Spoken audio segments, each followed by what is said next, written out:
நீங்கள் பார்த்துக் கொண்டிருப்பது உங்கள் விஜய்.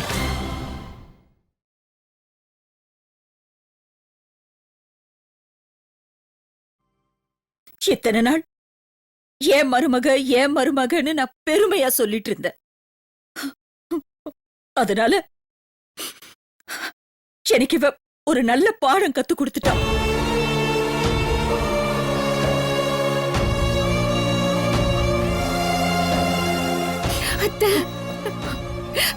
இப்போ என் மகன் ராம் வேற சேலஞ்ச் பண்ணிட்டு வந்திருக்கான். அத நினைச்சு இவ படிச்சிருவாளா என்ன?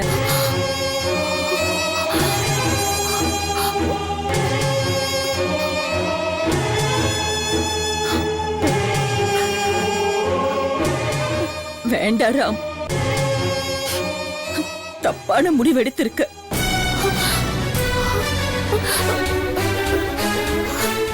இல்லம்மா, என் லைஃப்ல இது வரைக்கும் முடியாதுன்னு நினைச்சது எல்லாம் முடிச்சு காட்டிருக்கேன். வெறும் 2 இடத்துல இருந்த நம்மளோட ஆபீஸ் பிரான்ச் இப்ப 8 இடத்துல இருக்கு. இந்தியால மட்டும் இருந்த நம்மளோட மார்க்கெட்டிங் இப்போ வேர்ல்ட் முழுக்க இருக்கு.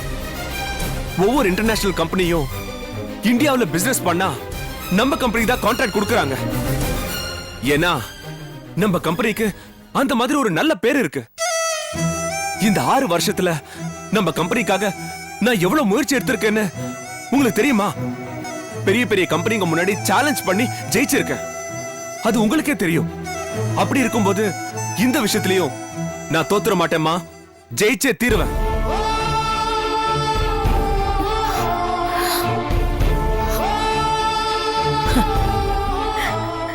நீ யாரை நம்பி இந்த சேலஞ்ச் அக்செப்ட் பண்ணிருக்கேன்னு தெரியுதாப்பா?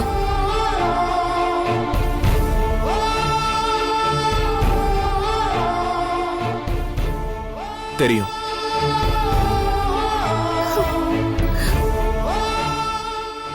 நீங்க ஊட்டின நம்பிக்கை இன்னும் இருக்கு.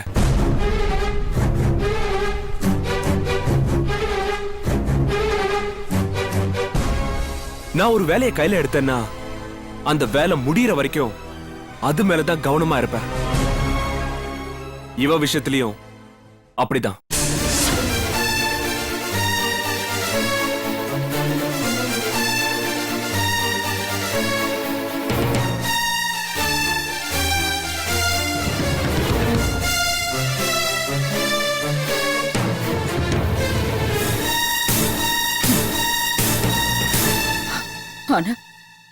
ஆனா ராம் படிக்கணும், சாதிக்கணுங்கிற எண்ணம் அவளுக்கும் இருக்கணும் இல்ல? அப்படி இருந்திருந்தா இப்படி ஒரு நிலைமையே வந்திருக்காது இல்ல? பார், ஒரு தடவை பார், அவளை தப்பு பண்ணிட்டு எப்படி வந்து நிக்கிறா.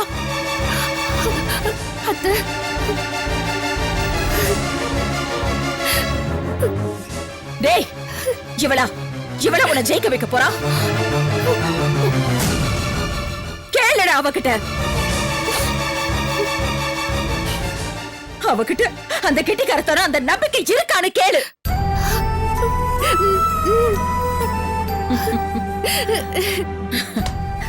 இதெல்லாம் இல்லாத ஒரு பொண்ண நம்பி நீ இறங்கினீன்னா டேய், நீ அவமானப்பட்டு தாண்டா நிப்ப. புரிஞ்சுதா? அதுக்கு சாட்சி தோ நான், உன் அம்மா.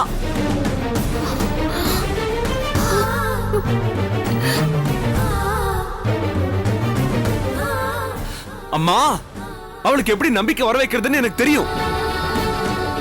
நம்பிக்கை இருக்கு.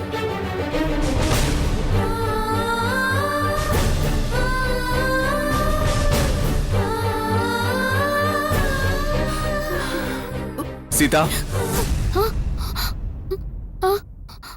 இங்க வா. வாங்க.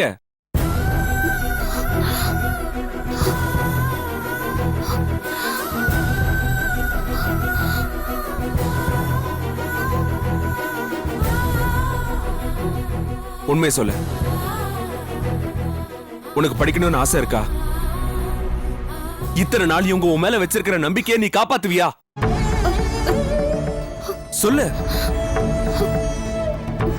நீ மறுபடியும் படிக்கிறியா? பரீட்சையில பாஸ் ஆவியா?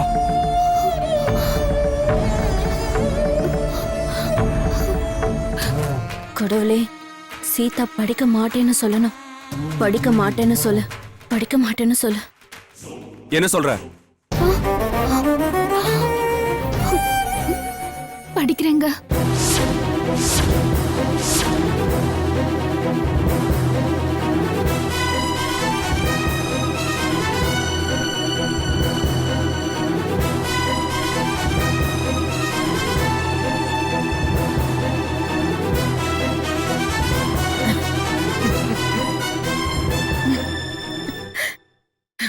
டேய், இந்த மாதிரி 1000 தடவை என்கிட்ட சொல்லிட்டாடா. அத்தை, என்னால தப்பு நடந்தது உண்மைதான். அத சரி பண்ணிக்க அந்த கடவுளே எனக்கு ஒரு வாய்ப்பு கொடுத்திருக்காரு. இந்த வாய்ப்பை நான் தவற விட்டுட்டேன்னா மறுபடியும் எப்பவுமே என்னால தப்பிக்க முடியாது.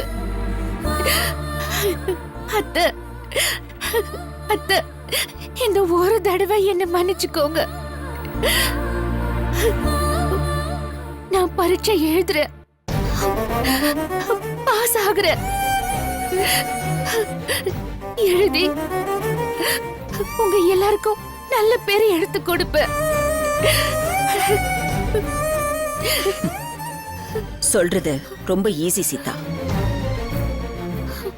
ஆனா செய்யறதுதான் கஷ்டம். நீ படிக்க போறது, அங்க மறுபடியும் மறுபடியும் பிரச்சனை வருது. அந்த மாலதி வீட்டுக்கே வந்து நம்ம வீட்டோட மானம் மரியாதை எல்லாத்தையும் வாங்குறது. இதெல்லாம் நமக்கு தேவையா? வேணாமா? வேணாம். நீ இந்த வீட்டு வேலை செய்யறதுக்கு மட்டும்தான் லாய்க்கு. அத்தை, தயவு செஞ்சு அப்படிலாம் சொல்லாதீங்க அத்தை. இந்த ஒரு தடவை, ஒரே ஒரு தடவை என்ன நம்புங்க. இனிமே இனிமே என்னால எந்த தப்பும் நடக்காத மாதிரி நான் பாத்துக்கிறேன். உன் மேல உனக்கு நம்பிக்கை இருக்கிற அளவுக்கு எனக்கு இல்லையேம்மா. அத்தை, நம்பிக்கை இருக்கு.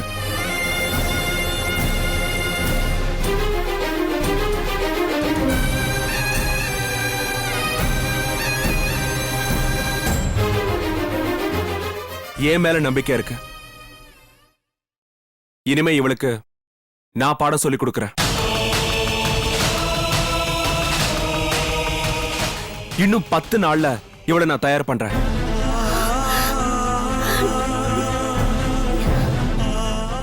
ஓஹோ, நான் இவ்ளோ சொன்ன பின்னாடியும் நீ இந்த மாதிரி முடிவு எடுத்திருக்கேனா? சரி, இனிமே இவ விஷயத்துல நான் தலையிட மாட்டேன். நீ என்ன வேணாலும் பண்ணிக்க. சித்ரா, சித்ரா,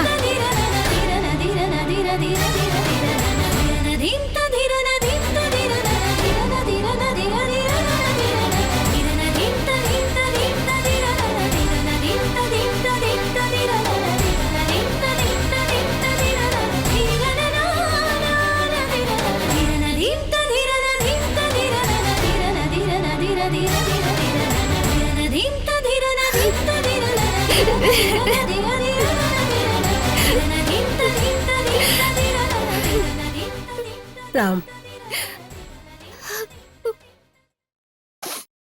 இந்த விஷயத்துல எல்லா விதத்திலையும் சித்ரா தான் உனக்கு தைரியம் சொல்லணும். அதை விட்டுட்டு ஏன் இப்படி கொஞ்சம் கூட ஆர்வம் இல்லாம போறா?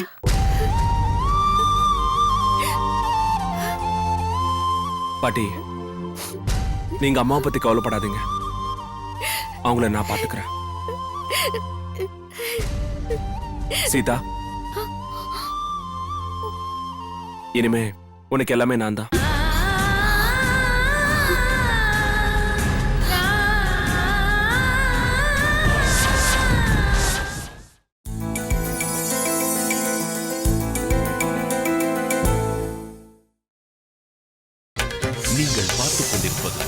உங்கள் விஜய். உனக்கு படிப்பை நானே சொல்லித்தரேன்.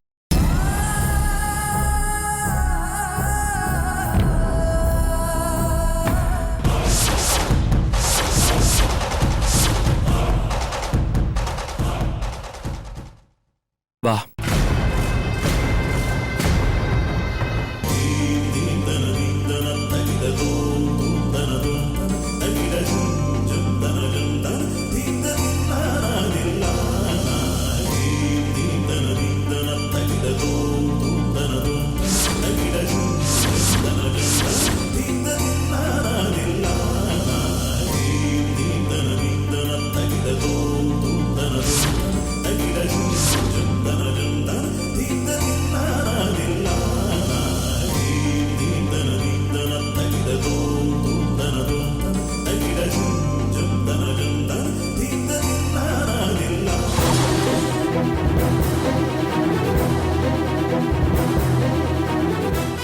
பாத்தீங்களா அத்தை, ராம் சீதா விஷயத்துல எவ்வளவு மாறிட்டான்னு.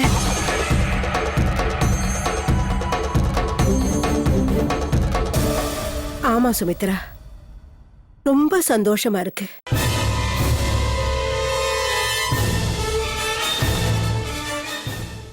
ஆனா சித்ரா ஏன் இப்படி சொல்லிட்டு போறான்னு நினைச்சாதான் எனக்கு கொஞ்சம் வருத்தமா இருக்கு. அத்தை, சித்ரா மனசுல என்ன இருக்குன்னு நம்ம பொறுத்திருந்து தான் பாப்போம்.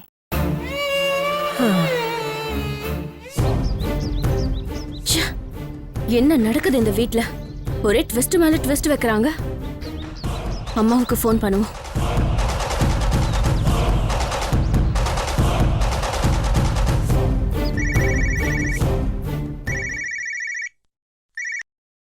ஹலோ, சொல்லு பிரியா. எல்லாம் நல்ல சமாச்சாரம் தானே? அம்மா, இத்தனை நாள் நாம தான் இந்த வீட்டுக்கு ட்விஸ்ட் கொடுத்துட்டு இருந்தோம். ஆனா இப்ப அதை விட பெரிய ட்விஸ்ட் இந்த வீட்ல இருக்கிறவங்க நமக்கு கொடுத்துருக்காங்க. ஆ, என்னடி சொல்ற? நீ சொல்றதுக்கு என்ன அர்த்தம்னு புரியலையே. என்ன ஆச்சுன்னு தெரியுமா?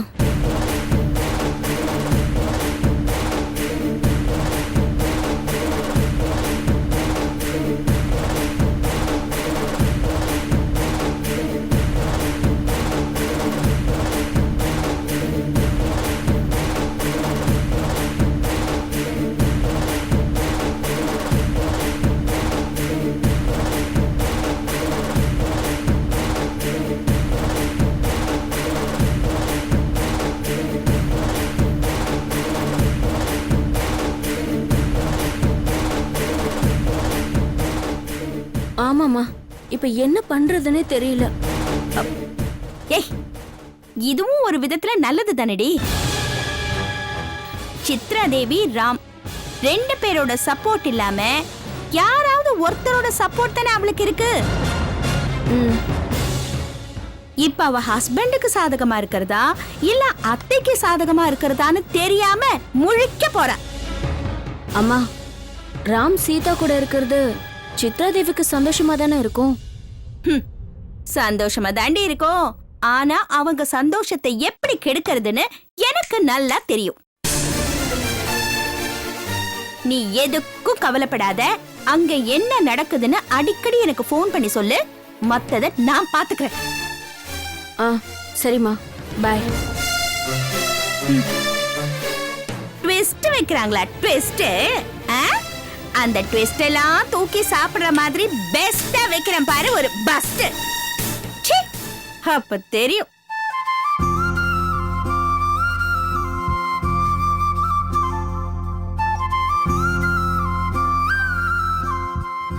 மறுபடியும் படிக்க முடியாதுன்னு நினைச்சிட்டியா?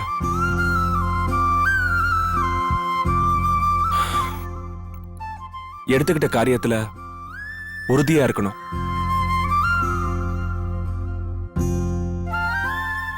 எப்படியும் சாதிச்சு காட்டணும்னு நினைக்கணும். ஆமா, உன் பேக் எங்க?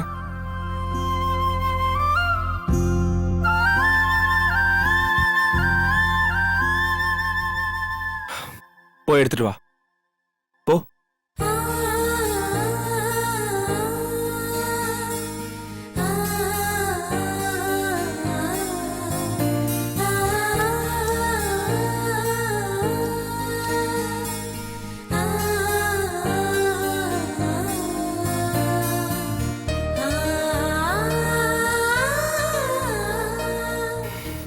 உட்கார். ம்.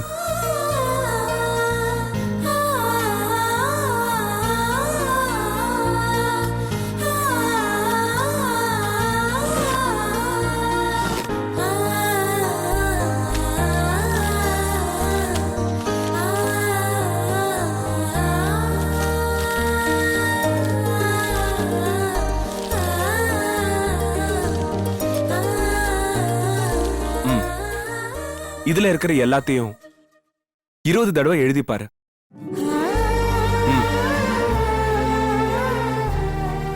வாங்கிக்கோ.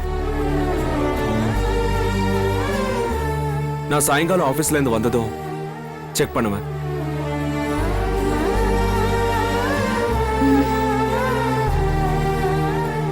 இதோ பார் சீதா, உன்னை இன்னும் 10 நாள்ல டெஸ்டுக்கு ரெடி பண்ணுவேன்னு சேலஞ்ச் பண்ணிட்டு வந்திருக்கேன். எங்க அம்மா கிட்டயும் சேலஞ்ச் பண்ணிருக்கேன். அஜாகிரதையா இருந்துராத. இனிமே உனக்கு படிக்கிற வேலை மட்டும்தான். புரியுதா?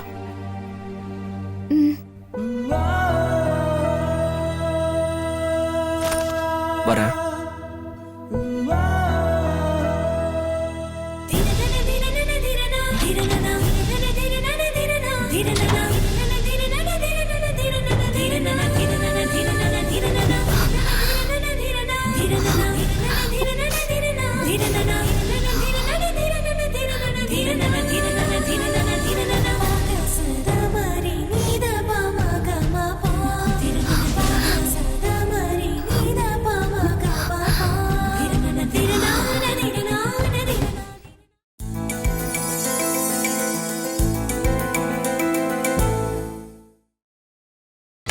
நீங்கள் பார்த்துக் கொண்டிருப்பது உங்கள் விஜய்.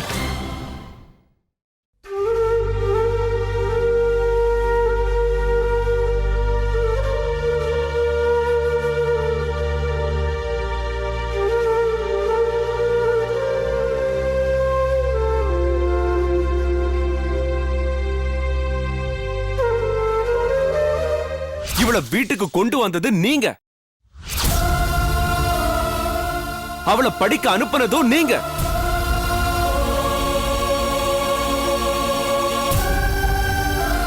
நீங்க ஒரு முடிவு எடுத்தீங்கன்னா அதுக்கு பின்னாடி ஏதோ ஒரு காரணம் இருக்கும்னு எனக்கு நல்லா தெரியும்.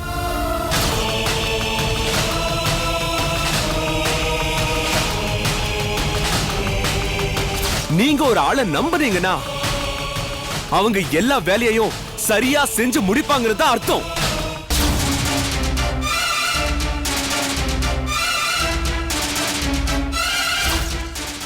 மா, சக்கரவர்த்தி குடும்பத்துல இருக்கிறவங்க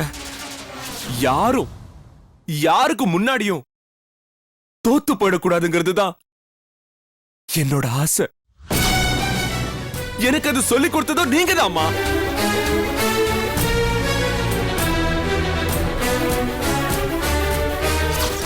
அதனாலதான் இவ விஷயத்திலயும் அவங்க கிட்ட தோத்து போயிடக்கூடாதுன்னு நான் சேலஞ்ச் பண்ணிட்டு வந்திருக்கேன்.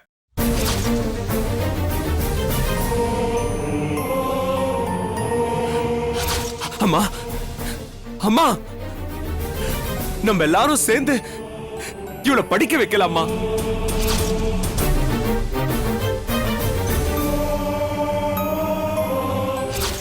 இன்னும் 10 நாள் கழிச்சு வர்ற டெஸ்ட்ல இவளை பாஸ் பண்ண வைக்கலாமா? பாஸ் பண்ண வைக்கலாம்.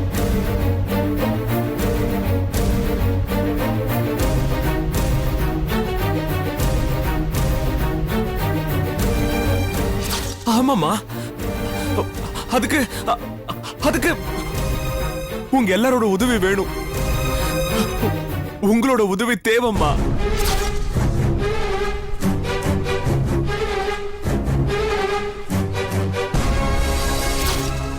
என் லைஃப்ல இது வரைக்கும் முடியாதுன்னு நினைச்சது எல்லாம் முடிச்சு காட்டியிருக்கேன். வெறும் 2 இடத்துல இருந்த நம்மளோட ஆபீஸ் பிரான்ச் இப்ப 8 இடத்துல இருக்கு.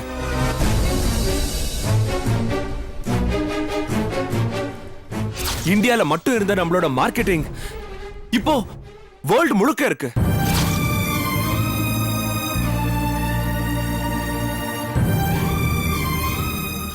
ஒவ்வொரு இன்டர்நேஷனல் கம்பெனியும் இந்தியாவுல பிசினஸ் பண்ணா நம்ம கம்பெனி தான் கான்ட்ராக்ட் கொடுக்கறாங்க.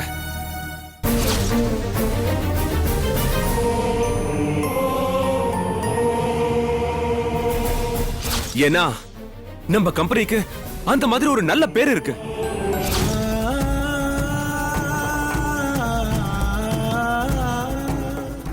இந்த 6 வருஷத்துல நம்ம கம்பெனிக்காக நான் எவ்வளவு முயற்சி எடுத்திருக்கேன்னு உங்களுக்கு தெரியுமா? எத்தனை ப்ராப்ளம்ஸ் ஃபேஸ் பண்ணிருக்கேன்னு தெரியுமா?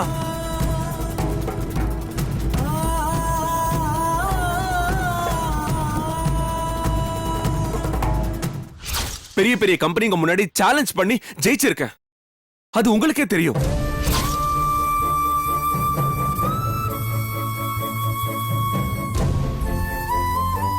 அப்படி இருக்கும்போது இந்த விஷயத்திலையும் நான் தோத்துற மாட்டேம்மா, ஜெயிச்சே தீருவேன்.